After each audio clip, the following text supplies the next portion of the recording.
صاحب حکایات اولیاء سے سوال کیا گیا کہ جب مولا علی پہلے خلیفہ نہیں ہے وائے مذہب شیعہ کے تو ولایت مولا علی سے کیوں شروع ہوتی ہے؟ انہوں نے جو فکرے کہے وہ عظیم و جلیل فکرے، کہنے لگے خدا نے معراج کی رات ولایت والا جبہ نبی کریم آقا دو جہان عطا فرمایا اور فرمایا میرے حبیب زمین پر جسے اہل سمجھنا اسے دے دینا۔ حضور تشریف لائے اور آپ نے سب سے پہلے حضرت ابو بکر رضی اللہ سے پوچھا کہ اے ابو بکر تم اگر کسی کو گناہ کرتا دیکھو تو کیا کرو گے؟ آپ نے عرض کی یا رسول اللہ صلی اللہ علیہ وآلہ وسلم میں اسے سزا دوں گا۔ آقا نے فرمایا بیٹھ جاؤ۔ حضرت عمر سے پوچھا کہ آپ کسی کو گناہ کرتا دیکھیں تو کیا کریں گے؟ کہنے لگے فنا کر دوں گا، نشان عبرت بنا دوں گا۔ فرمایا بیٹھ جاؤ۔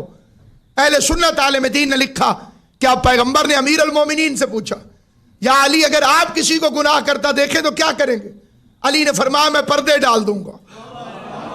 پیغمبر نے ولایت کا جبہ علی کے کندھوں پہ رکھا اور ماتھا چوم کے کہا یا علی پردے ڈالنا یا رحمان کا کام ہے یا حیدر کرار کا کام ہے؟